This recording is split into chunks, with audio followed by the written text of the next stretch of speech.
Here's some breaking news that we didn't see coming. Tesla, the car company, has betrayed its iconic leader Elon Musk and his partner in crime Donald Trump, and I have the full story for you next.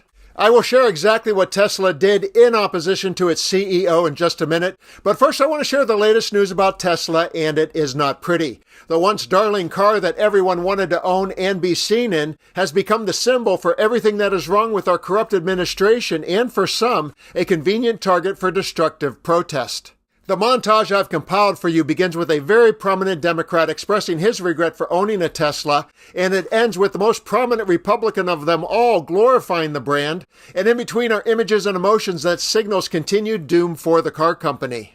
Hey folks, it's Mark Kelly here in Washington, driving to work for the last time in my Tesla. When I bought this thing, I didn't think it was going to become a political issue.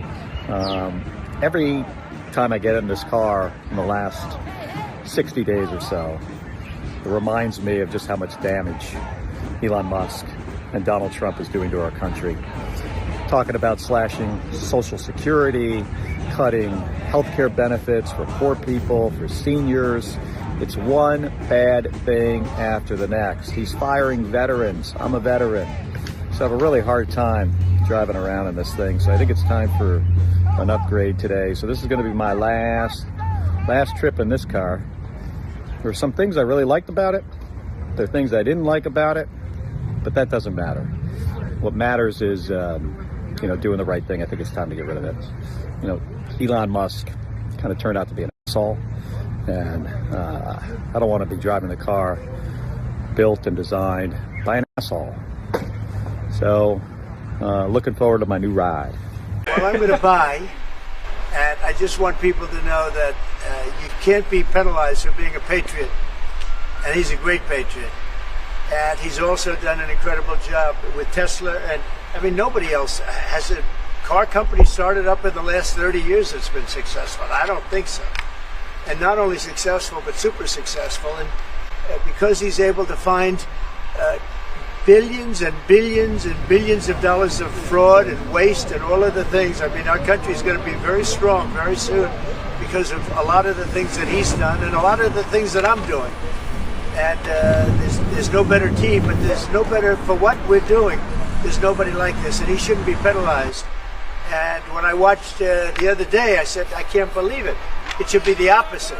People should be going wild, and I'm going to buy one. So I'm going to let my staff use it. I'm going to let people at the place use it. And they all are all excited about that. I'm not allowed to use it. Can you believe it? Coming up next is Elon's answer to the question, how do you run your other businesses? And that's followed by today's breaking and very ironic news that shows the mess he has created for one of them, the one that sells cars. With great difficulty.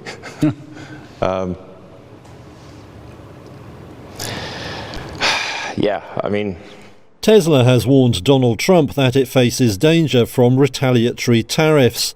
In a letter to the US president, it says it is exposed to countermoves in response to his aggressive use of import duties. It wasn't clear who wrote the letter, which was unsigned but on company letterhead. However, it's sure to get attention, as company boss Elon Musk is a close ally of Trump and is leading his efforts to cut government spending. The letter says it's important to ensure that trade policies do not inadvertently harm US companies. It said Tesla was eager to avoid retaliation by other countries, as had happened in past trade disputes. The plea comes as Trump considers imposing major tariffs on vehicles and parts from early April. Tesla says that even with aggressive moves to localize production, some components are hard or impossible to get in the US. The letter instead recommends companies would benefit from a phased approach.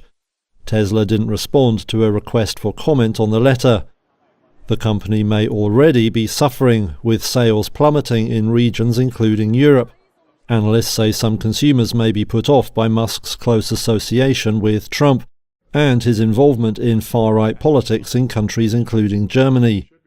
Tesla shares are down around 40% this year. I find many of the civil protests against Elon Musk to be very satisfying. His reckless and racist actions are worthy of public ridicule. But the destruction against the car brand is very uncomfortable because it was not long ago that liberals were on Tesla waiting lists, waiting to claim their symbols of progressive ideals. And we can assume that many of the dealers and employees who are on the receiving end of the vandalism hold those same values. As for the Tesla letter to the White House, the irony is spectacular. This dramatic turn of events not only undermines Trump's narrative that tariffs protect domestic industries, but it also damns Musk's alignment with Trump in a way that no one else could. And the collateral damage of Musk sinking Tesla while boosting Trump is the perfect representation of the unforeseen and colossal damage caused by their cabal. And because I'm all about fair and balanced reporting, I'll give Republican Senator Kevin Cramer the final word with his heartfelt expression of worship for Savior Musk. But to the point about Elon, it's one more illustration of what a good guy he is. And people who don't like Elon have never met Elon Musk. I mean, he is truly one of the most gentle creatures and sweet men, really, that you've been around. Now, he's exceptional in so many ways. It's hard, not to see him as something different than the rest of us because he is different than the rest of us. He's also a good guy. He's a very brilliant, thoughtful man, and I think he is a compassionate man.